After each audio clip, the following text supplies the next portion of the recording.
कुरोळी आळंदी ग्रामीण जिल्हा परिषद गटातील गोलेगाव या ठिकाणी आपण आहोत. माझ्यासोबत माजी सभापती अरुण चौधरी आहेत. खरं तर ह्या ठिकाणी काल माजी आमदार दिलीप मोहिते यांच्या नेतृत्वाखाली या ठिकाणी प्रचार फेरी सुरू असताना त्या ठिकाणी राष्ट्रवादीच्या वतीने या गावात अजितदादांची शोकसभा घेण्यात आली होती.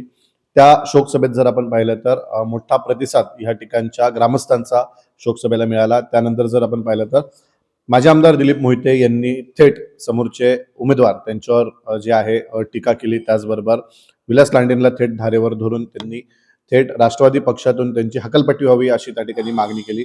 त्यानंतर जर आपण पाहिलं तर याच गावामध्ये शिवसेना उद्धव बाळासाहेब ठाकरे पक्षातील उमेदवारांची प्रचार सभा या ठिकाणी पार पडली. त्यामध्ये त्या सभेतून जर आपण पाहिलं तर राष्ट्रवादी काँग्रेसवर त्याचबरोबर माजी आमदार दिलीप मोहिते असतील, त्याचबरोबर माजी सभापती अरुण चौधरी असेल यांच्यावर शिवसेना उद्धव बाळासाहेब ठाकरे पक्षाच्या वतीने झरी टीका करण्यात आली होती. नेमकं सभापतींचं काय म्हणणं आहे ते आपण जाणून घ्यायचा प्रयत्न करणार आहोत. आपण पाहतोय राष्ट्रवादीने कुठेही गाजाबाजा न करता प्रचार सुरू केला होता. काल शोकसभेच्या माध्यमातून ग्रामस्थांची या ठिकाणी त्यांनी भेट घेतली होती. त्या ठिकाणी अजितदादांबद्दल विचार त्यांनी मांडले होते. एकंदरीत त्यामधून जर आपण पाहिलं तर त्याच्या विरोधातच आता थेट शिवसेना उभाटाच्या उमेदवारांनी तुमच्यावर टीका केलेली. एकंदरीत काय म्हणणं आहे? नमस्कार. खेड तालुक्यातील पूर्व विभागातील शेवटचं आमचं गोलेगाव आणि त्या गोलेगावमध्ये या ठिकाणी आपण सर्वांना ज्ञात आहे की 28 तारखेला या राज्याचे उपमुख्यमंत्री आदरणीय अजितदादा पवार आपला नेहमीचा सकाळचा दौरा आटपून प्रचार सभेच्या निमित्ताने या ठिकाणी बारामतीला या ठिकाणी निघाले आणि येताना या ठिकाणी लँडिंग करत असताना त्यांचं विमान अपघात या ठिकाणी झाला आणि त्यामध्ये या ठिकाणी त्यांचा दुर्दैवी असा अंत या ठिकाणी झालेला आपण जवळून सगळ्यांनी पाहिलं आहे. आणि खरोखर मनाला हेलवणारी गोष्ट किंवा महाराष्ट्राचं कधीच न भरून येण्यासारखं असं अतोनात दुःख या ठिकाणी झालेलं आपण जवळून पाहिलेलं आहे. किंवा अजितदादामुळं जी या ठिकाणी या महाराष्ट्राला पोकळी निर्माण झालेली आहे ती त्यांची उणीव भरून निघणं एवढं सोपं काम नाही आहे किंवा ती उणीव या ठिकाणी भरून निघेल असं देखील आमच्यासारख्या कार्यकर्त्याला वाटत नाही. परंतु निवडणुकीच्या माध्यमातून या ठिकाणी 2-4 दिवस आम्ही या ठिकाणी 3 दिवस शासकीय दुखावटा या ठिकाणी आम्ही पक्षाच्या वतीने या ठिकाणी पाळला आणि नंतरच्या काळामध्ये जिल्हा परिषद आणि पंचायत समितीच्या निवडणुका होऊ घातलेल्या आहेत. त्याचा प्रचार आणि उमेदवाराची हे सांगायला आम्हाला या ठिकाणी पक्षाचा आदेश होता की फक्त या ठिकाणी अजितदादांचं शोकसभेच्या माध्यमातून आपण या ठिकाणी लोकांशी हितगुज करा आणि प्रत्येक गावामध्ये अजित पवारांची शोकसभा या ठिकाणी घ्या. त्या निमित्ताने काल देखील आम्ही सकाळी बंद या ठिकाणी म्हणजे कसलाही गाजावाजा न करता आत छोट्याशा जागेमध्ये किंवा बंद खोलीमध्ये आम्ही या ठिकाणी प्रत्येक गावामध्ये जाऊन या ठिकाणी शोकसभा या ठिकाणी घेतल्या आणि त्या शोकसभेच्या माध्यमातून आम्ही या ठिकाणी अजितदादाबद्दल या ठिकाणी बोलत असताना दादांनी या महाराष्ट्रासाठी काय केलं किंवा महाराष्ट्राच्या विकासासाठी अजितदादांचं योगदान किती आहे किंवा तेच योगदान या ठिकाणी आपल्या जिल्ह्यासाठी किती मिळालं, तेच योगदान आपल्या तालुक्यासाठी किती मिळालं आणि तेच योगदान आपल्या गावासाठी किती मिळालं हे सांगण्याचा प्रयत्न आणि त्याच्यामध्ये आठवणी आम्ही देत होतो. किंवा अजितदादांचा कामाचा धडाका असेल किंवा अजितदादा या ठिकाणी कशा पद्धतीने या ठिकाणी काम करत होते ते सांगण्याचा प्रयत्न लोकांना या ठिकाणी केला. आम्ही आमची भूमिका त्या ठिकाणी मांडत असताना अजितदादांचं योगदान संपूर्ण या ठिकाणी राज्यासाठी किती, तालुक्यासाठी किती हे सांगण्याचा प्रयत्न या ठिकाणी केला. आम्ही काही जास्त कुणावर टीका टिप्पणी, विरोधी उमेदवार कोण आहेत, ते कशा पद्धतीने उमेदवार आहेत त्याचीसुद्धा आम्ही या ठिकाणी काही या ठिकाणी वाच्यता केली नाही. फक्त आम्ही आमची भूमिका या ठिकाणी मांडण्याचा प्रयत्न केला आणि त्या भूमिका मांडत असताना अजितदादाच्या माध्यमातून आणि या तालुक्याचे कार्यसम्राट लोकप्रिय माजी आमदार आदरणीय दिलीप अण्णा मोहिते पाटील यांच्या माध्यमातून इतकं छोटंसं गाव पण त्या छोट्याशा गावाला न्याय देत असताना काय त्यांनी योगदान दिलं ते सांगण्याचा प्रयत्न आम्ही सातत्यपूर्ण या ठिकाणी केला.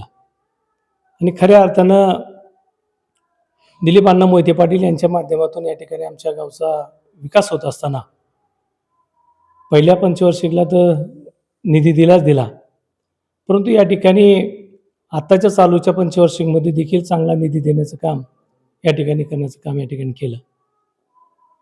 आणि खऱ्या अर्थानं आमचं शेवटचं टोकाचं गाव असेल, परंतु आपल्याला सर्वांना ज्ञात आहे इंद्रायणी नदी किती प्रदूषित झालेली आहे आणि त्याचं पाणी पिण्याजोगं अयोग्य आहे.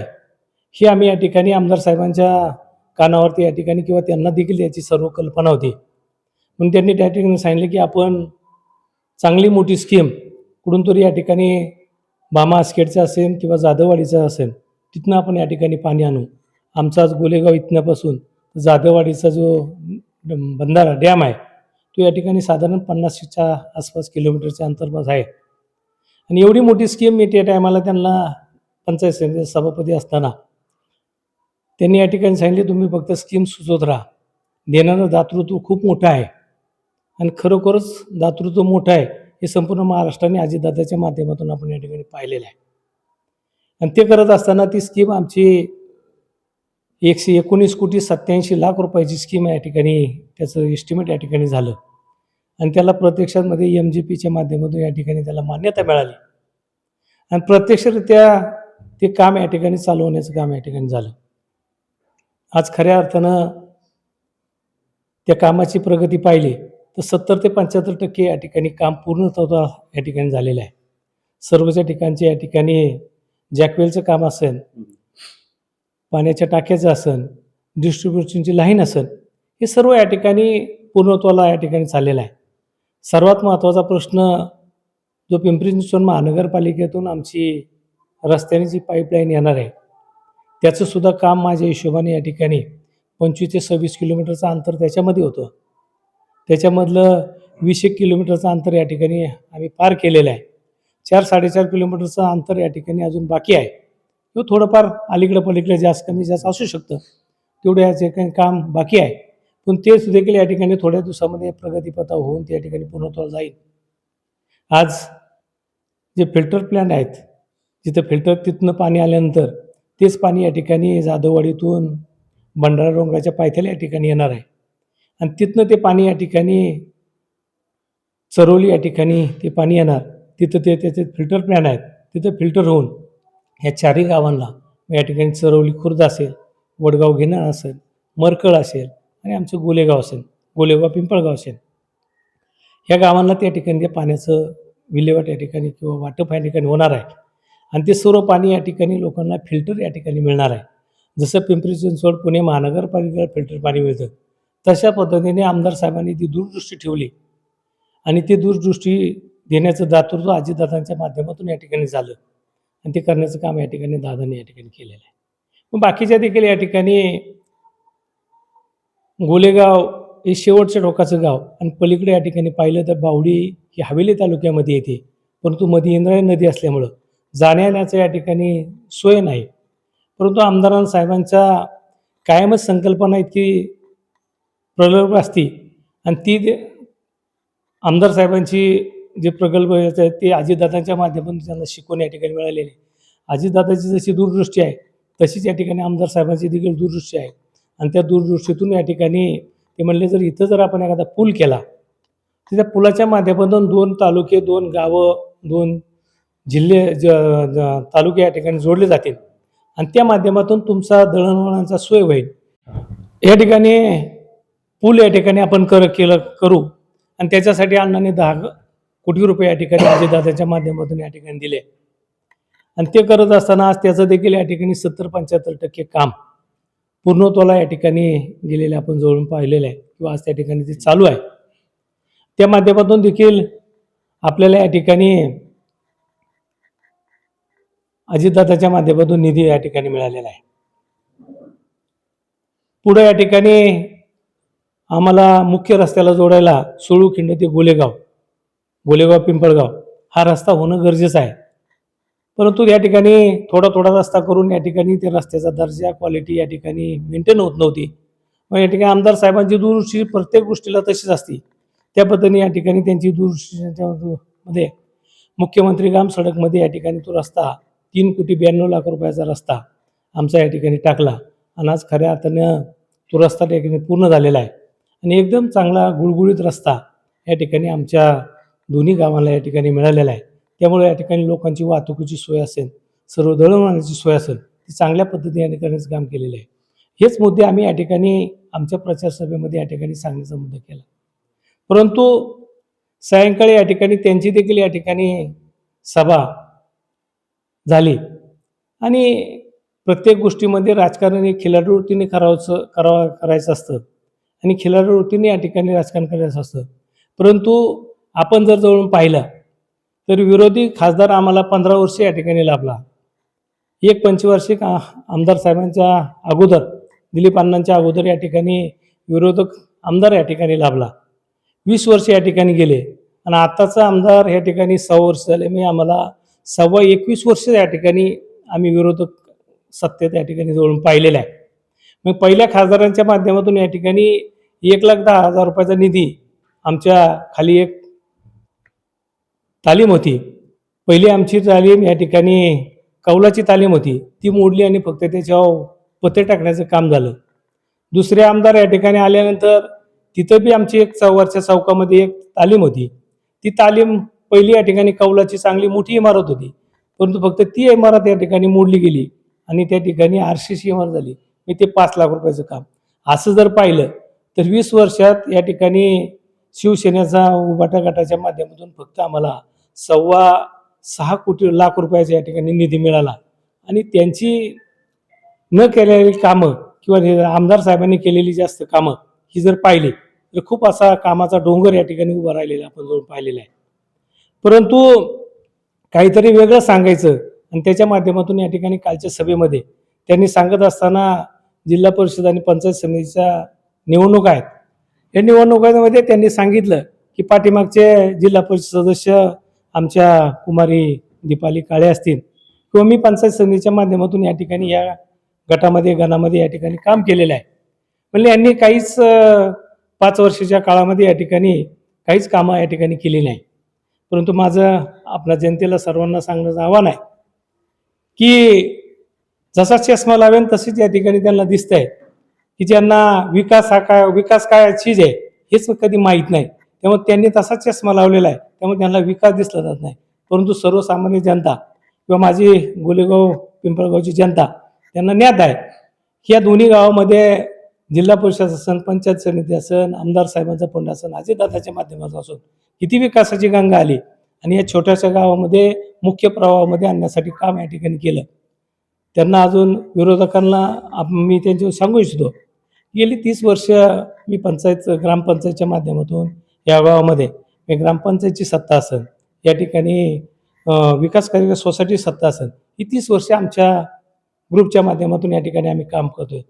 परंतु 30 वर्षापूर्वीचं गाव आणि आजचं गाव याच्यामध्ये जमीन आसमानचा फरक आहे. ते सांगण्याचं कुणाचं ज्योतिषाला भविष्यवाणी सांगायची गरज नाही की आज समोर या ठिकाणी दिसणारा दोन्ही गावचा विकासाचा आरसा तो त्यांच्या समोर आहे, परंतु त्याला या ठिकाणी दिसलं जात नाही. जे आमच्याबरोबरच काल परवा होते त्यांनी या ठिकाणी आमच्यावर सांगितलं की यांनी काहीच कामं केली नाही. माझ्या हिशोबाने या ठिकाणी पाहिलं तर माझी छोटीशी दोन्ही गावं असेल, मग पिंपळगाव माझं खूप छोटंसं गाव आहे, मसुली गाव असेल, परंतु एक खूप छोटंसं गाव आहे. पण ती छोट्याच्या गावामधली लोक इतकी चांगल्या पद्धतीने या ठिकाणी काम करतात किंवा आम्हाला या ठिकाणी साथ देत असताना तिथं जर आम्ही पाहिलं तर माळरानावरती वसलेलं गाव आहे, त्या ठिकाणी जुनं गावठाण वसून वरती आलं, परंतु तिथं या ठिकाणी विकास पाहिला तर काहीच छोटीशी शाळाची रूम एक होती, परंतु तिथं पाहिलं तर शाळेचे वॉल कंपाऊंड असेल, तिथं मंदिराचे सुशोभीकरण असेल, शाळेचे इमारती असतील, पाण्याच्या स्कीम असतील, हे जर पाहिल्यात किंवा रस्ते सगळे गल्लीबोळाचे सगळे कॉन्क्रिटीकरण असतील, पाण्याच्या स्कीम असतील, सगळं करण्याचं काम आम्ही त्या ठिकाणी देखील केलं. मग या ठिकाणी माझी ग्रुप ग्रामपंचायत आहे, परंतु भविष्य काळामध्ये जर आम्ही देखील या ठिकाणी अजित पवारचा दूरदृष्टीनं वागतो तशाच पद्धतीने दिलीप अण्णांचा दृष्टी होतो आणि त्यांची शिकवण आमच्या माध्यमातून आम्हाला निकाल मिळाली. भविष्य काळामध्ये जर उद्या काय ग्रामपंचायती विभक्त वगैरे झाल्या, आज त्यांची सुद्धा लोकसंख्या त्या मानाने त्या पद्धतीने झालेली आहे आणि जर झाली तर त्यांनी उघड्यावरती उद्या ग्रामपंचायत कुठं थाटायची. म्हणून मी पहिलीच प्रयोजन ठेवून या ठिकाणी तिथं देखील इकडे गोलेगावला एक सेपरेट ग्रामपंचायतची इमारत आहे आणि पिंपळगावला देखील एक ग्रामपंचायतची इमारत आहे. मग आमचं काम दूरदृष्टीने असतंय हे त्यांना समोरच्याला दिसत नाही, परंतु हातच्या कंगणाला आरसा कशाला हे त्यांनी जनतेला माहीत आहे, ते समजायला या ठिकाणी दिसत आहे. आम्ही विकास केलेला आहे, परंतु जनतेला जर त्यांनी सांगितलं की यांनी विकास केलाय तर यांना मतं मिळणार नाही. मग यांना मतं मिळवण्यासाठी फक्त खोटे आरोप करायचे आणि त्या माध्यमातून तुम्ही जसं सांगताय की समोरच्यांनी तुमच्यावर आरोप केले भ्रष्टाचाराचे, तुम्ही जे कामाचा पाडा या ठिकाणी वाचलेला आहे, म्हणजे तुमचं असं म्हणणं आहे ज्या ठिकाणी या ठिकाणी जेव्हा शिवसेनेचे खासदार होते तेव्हा पण निधी आला नाही, जेव्हा त्यांचे आमदार होते तेव्हाही निधी आला नाही, मात्र ज्यावेळेस दिलीप मोहिते या ठिकाणी आमदार होते, जेव्हा तुमची जिल्हा परिषद पंचायत समितीवर सत्ता होती त्यावेळेस या ठिकाणी मोठ्या प्रमाणात कोट्यवधी रुपयांचा निधी आलेला आहे. जसं काल दिलीप मोहितेंनी या शोकसभेत देखील सांगितलं होतं की पुलाचं काम असेल, कोट्यवधी रुपयाचा निधी असेल, STP प्लॅन्टचा असेल, पाण्याची योजना असेल, असं हे सगळं असताना देखील तुमच्यावर आरोप का होता ते? आता त्यांना मी त्यांची तीच व्यथा आहे ना की गेली 25-30 वर्ष त्यांची कुठलीच सत्ता येत नाही, ग्रामपंचायत त्यांच्या ताब्यात जात नाही, विकासकारी सोसायटी ताब्यात जात नाही, कुठल्याच संस्था त्यांच्या ताब्यात जात नाही. म्हणून त्या ठिकाणी काहीतरी आपल्या आकाशापोटी या ठिकाणी कुणावर तरी वेगळे आरोप करायचे, मग भ्रष्टाचार सांगतील, कशाच सांगतील ते आरोप करायचे. परंतु माझी तर आपल्याला सर्वांना विनंती आहे की तुम्ही या ठिकाणी आमचे आरोप करताय, आम्ही या ठिकाणी त्याला सामोरे जायला तयार आहोत.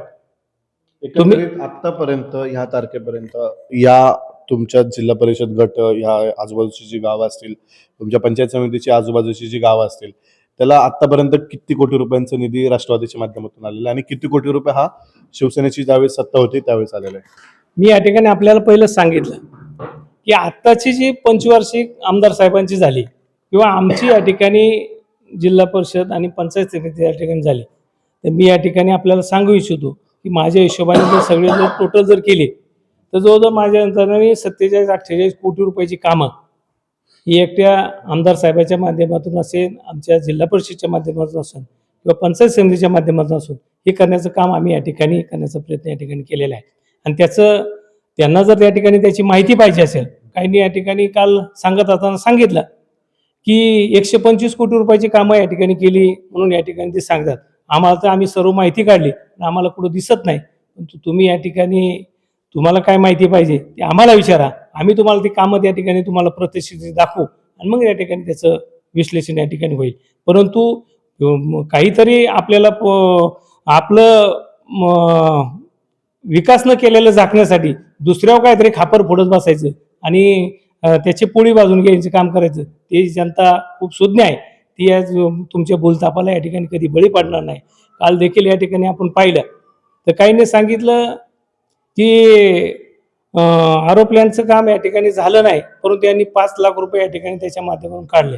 माझी त्यांना या ठिकाणी जाहीर आव्हान आहे की आरो प्लॅनसाठी 5 लाख रुपयाचं तरतूदच नाही तर त्याच्यात 5 लाख रुपये काढते ना कसे? तरतूदच जर 5 लाख रुपयाची नाही तर त्याच्यात 5 लाख रुपये कसे काढतात? मी बोलायचं, खोटं बोलायचं, फक्त रिटर्न बोलायचं, एवढंच त्यांची भूमिका आहे.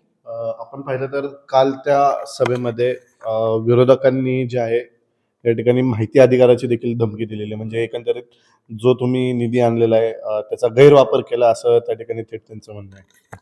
आम्ही कुठल्याही गोष्टीला सामोरे जायला या ठिकाणी तयार आहोत, परंतु ज्यांनी या ठिकाणी काल सांगितलं आम्ही या ठिकाणी अण्णा हजारेंच्या भ्रष्टाचार निर्मूलन समितीमध्ये या ठिकाणी काम पाहतोय आणि तालुक्यामध्ये मी एक निष्पाप वृत्तीने या ठिकाणी काम करण्याचा प्रयत्न करतोय. तालुक्यामधले असन किंवा माझ्या गोलेगाव पिंपळगावची जनता असेल की आपण या ठिकाणी ज्याच्यामध्ये काम करताय ते किती पारदर्शक आहे किंवा त्याच्यामध्ये काय आहे ते आमच्या जनतेला सगळं माहिती आहे. जनता या ठिकाणी आम्हीच आमच्या तोंडाने काहीतरी सांगण्यापेक्षा आणि विनाकारण आम्ही आमच्या तोंडातून काहीतरी वेगळं सांगण्यापेक्षा जनतेला सगळं ज्ञात आहे आणि जनतेने तुम्ही सांगितलं तर जनता किती सुज्ञ आहे ते जनतेला माहीत आहे. एकंदरीत तुमचं या ठिकाणच्या नागरिकांना काय आव्हान असणार आहे? कारण आपण पाहतो आरोप प्रत्यारोप हे राजकारणात होत असतात. तुम्ही तुमच्या पद्धतीने तुमचं मत मांडले, विरोधकांनी तुमच्यावर आरोप केले, एकंदरीत तुमचं या ठिकाणच्या ग्रामस्थांना काय आव्हान असणार आहे? तुझं जर 5 लाख रुपयाची नाही तर त्याच्यात 5 लाख रुपये कसे काढतात? मी बोलायचं, खोटं बोलायचं, फक्त रिटर्न बोलायचं, एवढंच त्यांची भूमिका आहे. आपण पाहिलं तर काल त्या सभेमध्ये विरोधकांनी जे आहे या ठिकाणी माहिती अधिकाराची देखील धमकी दिलेली, म्हणजे एकंदरीत जो तुम्ही निधी आणलेला आहे त्याचा गैरवापर केला असं त्या ठिकाणी थेट त्यांचं म्हणणं आहे. आम्ही कुठल्याही गोष्टीला सामोरे जायला या ठिकाणी तयार आहोत. परंतु ज्यांनी या ठिकाणी काल सांगितलं, आम्ही या ठिकाणी अण्णा हजारेंच्या भ्रष्टाचार निर्मूलन समितीमध्ये या ठिकाणी काम पाहतोय आणि तालुक्यामध्ये मी एक निष्पाप वृत्तीने या ठिकाणी काम करण्याचा प्रयत्न करतोय. तालुक्यामधले असन किंवा माझ्या गोलेगाव पिंपळगावची जनता असेल की आपण या ठिकाणी ज्याच्यामध्ये काम करताय ते किती पारदर्शक आहे व त्याच्यामध्ये काय आहे ते आमच्या जनतेला सगळं माहिती आहे. जनता या ठिकाणी आम्हीच आमच्या तोंडाने काहीतरी सांगण्यापेक्षा आणि विनाकारण आम्ही आमच्या तोंडातून काहीतरी वेगळं सांगण्यापेक्षा जनतेला सगळं ज्ञात आहे आणि जनतेने तुम्ही सांगितलं तर जनता किती सुज्ञ आहे ते जनतेला माहीत आहे. एकंदरीत तुमचं या ठिकाणच्या नागरिकांना काय आव्हान असणार आहे? कारण आपण पाहतो आरोप प्रत्यारोप हे राजकारणात होत असतात. तुम्ही तुमच्या पद्धतीने तुमचं मत मांडले, विरोधकांनी तुमच्यावर आरोप केले. एकंदरीत तुमचं या ठिकाणच्या ग्रामस्थांना काय आव्हान असणार आहे? माझी या ठिकाणी सर्व ग्रामस्थांना विनंती आहे की तुम्हाला या ठिकाणी ज्ञात आहे. मी या ठिकाणी मग पिंपळगावचा विषय सांगितला. माझं गोलेगाव देखील या ठिकाणी छोटंसंच गाव आहे. फक्त 2 वार्ड इथे आहेत, 1 वार्ड पिंपळगावला आहे. परंतु या ठिकाणी माझ्या देखील या ठिकाणी शाळेची समस्या या ठिकाणी खूप मोठी होती. तुम्ही या ठिकाणी पिंपळगावला जर आता पाहिलं तर जवळजवळ एकर 2 एकरामध्ये या ठिकाणी शाळेला वॉल कंपाऊंड, इतकं प्रशस्त ग्राउंड, सगळं स्टेज वगैरे सगळं जर पाहिलं तर जिथल्या तिथं रिक्यू आहे. आज देखील या ठिकाणी आमदार दिलीप शेठ मोहिते पाटलाच्या माध्यमातून 10 लाख रुपयाचं सभागृहाचं कामकाज आज या ठिकाणी स्लॅब लेवलला या ठिकाणी ठोकण्याचं काम चालू आहे. आज देखील त्या माणसाची आमदारकी नसताना सुद्धा पदावर नसताना देखील कामं करण्याची हातोटी या ठिकाणी कशा पद्धती आहे ती या ठिकाणी जिवंत उदाहरण आहे. माझं देखील या ठिकाणी गाव आहे. मी देखील या ठिकाणी आपल्याला सांगू इच्छितो की 8-8.5 एकरचं क्षेत्रामध्ये आम्ही या ठिकाणी शाळेची इमारत या ठिकाणी नेलेली आहे. त्यामध्ये सुसज्ज असं ग्राउंड तिथं देखील या ठिकाणी आम्ही केलेलं आहे.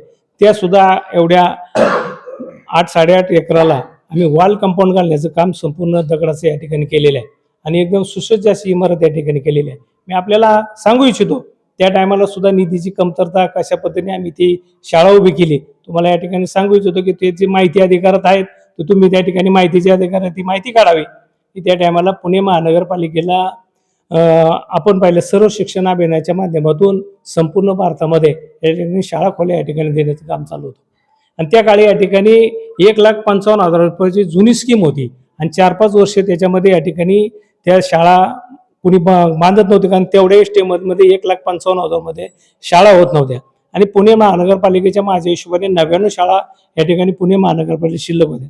त्या टायमाला मी या ठिकाणी मला जिल्हा परिषदमध्ये मी सरपंच ग्रामपंचायत असल्यामुळं या ठिकाणी मी कायम येणं जाणं या ठिकाणी व्हायचं आणि मला माहिती त्या ठिकाणी मिळाली की या ठिकाणी 1,55,000 रुपयाच्या शाळा शिल्लक आहे, तुम्ही घेऊ शकता का?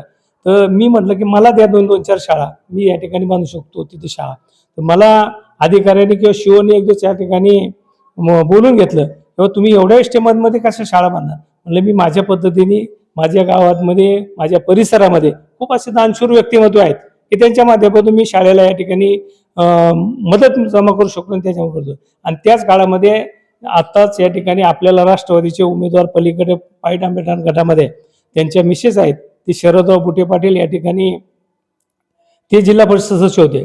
त्यांनी मला त्या टायमाला मी पाठीमागच्या 5 वर्षाच्या पूर्वीच्या 3 शाळा मी 1,55,000च्या घेतल्या आणि त्यांनी चालू याच्यामधले त्यावेळेचं बजेट 3,50,000 रुपये होतं.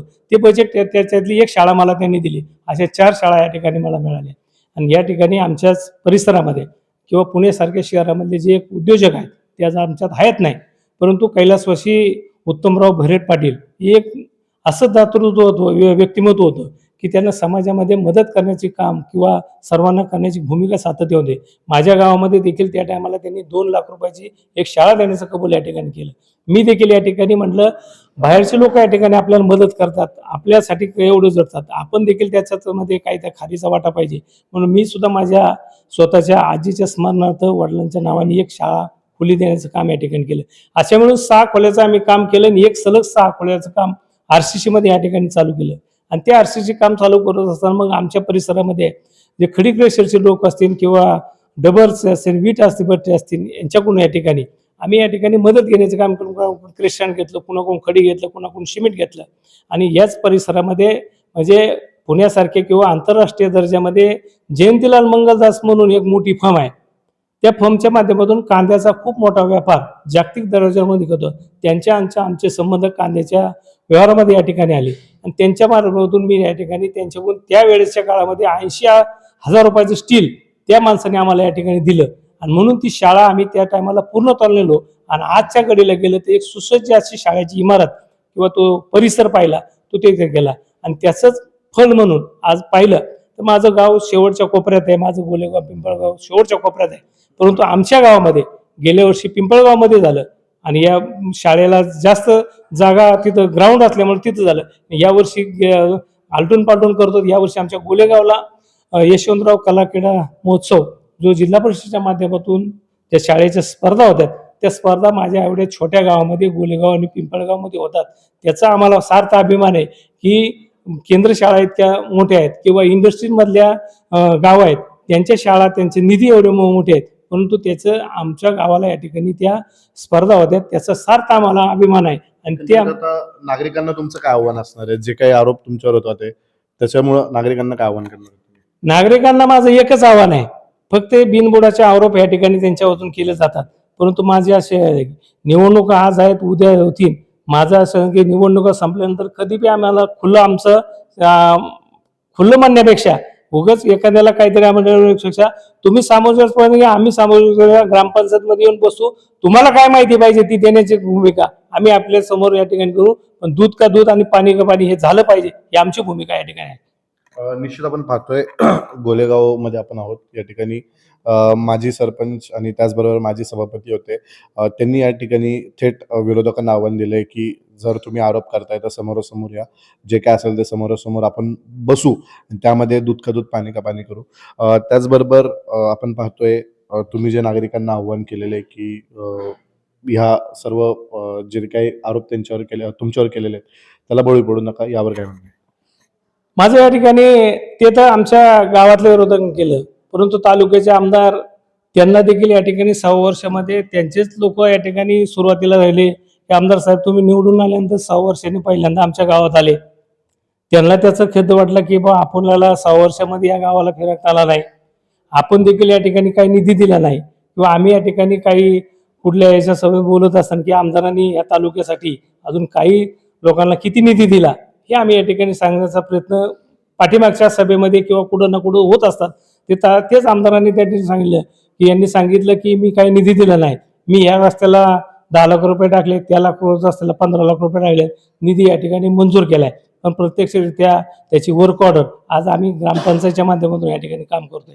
मग ग्रामपंचायतच्या माध्यमातून काम करत असताना या ठिकाणी पंचायत राज व्यवस्था आहे तर त्याचा कुठला निधी आला तो त्याचा ग्रामपंचायतला त्याची कल्पना असते आणि ग्रामपंचायतचं त्याला नो ऑब्जेक्शन सर्टिफिकेट या ठिकाणी द्यावं लागतं आणि त्या माध्यमातून किंवा इस्टिमेट द्यावं लागतं किंवा जी ग्रामपंचायतीची पूर्तता असते ती द्यावं लागते. परंतु आजपर्यंत आम्हाला देखील या ठिकाणी त्याच्या माध्यमातून कुठं कशाला निधी टाकलाय त्याची काय आम्हाला नाही. त्यामुळे आज निधी टाकलाय का नाही टाकला तर ती चांगली गोष्ट आहे, त्याच्याशी दुमत नाही आमचं. परंतु आपण किती निधी टाकलाय आणि यापूर्वीच्या माणसाने किती निधी टाकलाय त्याची तुलना जर केली तर खूप जमीन आसमानचा फरक या ठिकाणी आहे. त्याच्यात माध्यमातून या ठिकाणी त्यांनी या ठिकाणी काल एक वक्तव्य या ठिकाणी केलं की STPचा प्लॅन जी इंद्रायणी नदी प्रदूषण आहे आणि ती स्वच्छ करायची असेल तर STPच्या माध्यमातून या ठिकाणी मी 1,79 कोटी रुपयाचा निधी या ठिकाणी टाकला, 179 कोटी रुपयाचा निधी टाकला असं त्यांनी सांगितलं. परंतु आमदार साहेब मी आपल्याला सांगू इच्छितो की इतकी जनता काय दूध खोळी राहिलेली नाही. आपण या ठिकाणी काही जर सांगत बसला तर हे पडणार नाही. या राज्याचे मुख्यमंत्री आदरणीय देवेंद्रजी फडणवीस साहेब असतील, उपमुख्यमंत्री आदरणीय एकनाथरावजी शिंदे साहेब असतील आणि या राज्याचे आपल्या जिल्ह्याचे पालकमंत्री आदरणीय अजितदादा पवार साहेब असतील यांच्या माध्यमातून तो निधी आम्ही या ठिकाणी त्याचा पाठपुरावा केलाय. माझे आमदार साहेबांनी त्याचा पाठपुरावा केलाय आणि तो आहे त्यांनी पाहिलं तर गोलेगावपासून तो वरच्यापर्यंत 52 स्कीमा या ठिकाणी STPच्या मंजूर झाल्यात. माझ्या ग्रामपंचायतच्या माध्यमातून मी सगळं पत्रव्यवहार केलेला आहे.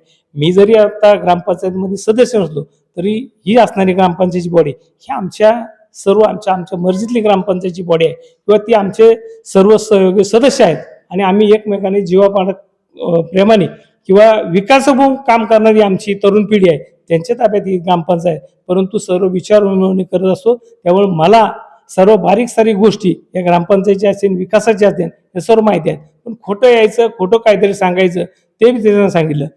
ज्यांनी या ठिकाणी आमच्यावरती आरोप करण्याचा प्रयत्न या ठिकाणी केला, कुणी विकास केला नाही, ग्रामपंचायत असन, जिल्हा परिषद असन, या ठिकाणी बऱ्याचशा योजना या ठिकाणी सांगितल्या.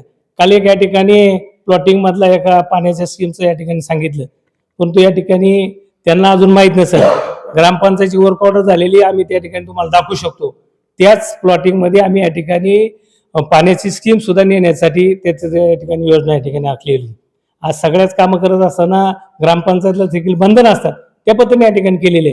यांनी लगेच कोणाकोण तरी त्यांनी सांगितलं ह्या उमेदवाराने आम्हाला पैसे दिले, आम्ही त्या ठिकाणी केलं, परंतु त्यांनी या ठिकाणी पाहिले ग्रामपंचायतची वर्क ऑर्डर ही पाहिली तर ती किती तारखेची आहे आणि तुम्ही केलेलं काम किती तारखेचं आहे. फक्त दुसऱ्याचं श्रेय काय काय मिळवलं नाही म्हणून त्या ठिकाणी तात्पुरती मलमपट्टी करायची, परंतु आम्ही तात्पुरती मलमपट्टी करत नाही. आम्ही या ठिकाणी जे करणारं काम आहे ते ठोस काम करण्याचं भूमिका आहे. उद्या त्यांनी तुम्हाला काही मतदान केलं, तुमच्या बरोबर राहील नाही तर लगेच तुम्ही कनेक्शन तोडता. पण ग्रामपंचायत जे असे ते केलेलं काम आहे हे भरीव कायम आणि कायमस्वरूपीच राहणार आहे. ते काम करण्याचं काम आम्ही या ठिकाणी केलेलं आहे. उद्याच्या याच्यामध्ये आमदार साहेबांनी या ठिकाणी बऱ्याचशा गोष्टी पानं रस्ते सांगितलं. इथे या ठिकाणी आमचे गावचे ज्येष्ठ नेते आहेत, माझ्या समोर आहेत. गेली 25-30 वर्ष आम्ही एकत्र काम करतो. त्यांची सगळं शेती जमीन शेजारी आहे. या ठिकाणी काहीतरी चुकीचा आरोप करा की त्यांच्यामुळे रस्त्याच्या बांधणीचा अनुसरला आम्ही या ठिकाणी तुम्हाला आवाहन करू शकतो. आमचं म्हणणं त्यांच्या देखोदेखील आम्ही सांगितलेलं आहे की या गटाची संपूर्ण मोजणी करा. ज्याचं क्षेत्र जेवढं असेल तेवढं क्षेत्र त्याचं त्याला निघू द्या. राहिलेल्या क्षेत्रामध्ये आपण पांढरा रस्ता करू, हे खुलं आहे. परंतु आमदार साहेबांना खोटी माहिती दिली किंवा पांढऱ्या रस्त्याला कोणी आडकाठी केली, काय केली. माझ्यापेक्षा आम्ही आडकाठी करण्यापेक्षा तुमच्याजवळ जी माणसं आहेत त्यांची चौकशी करा.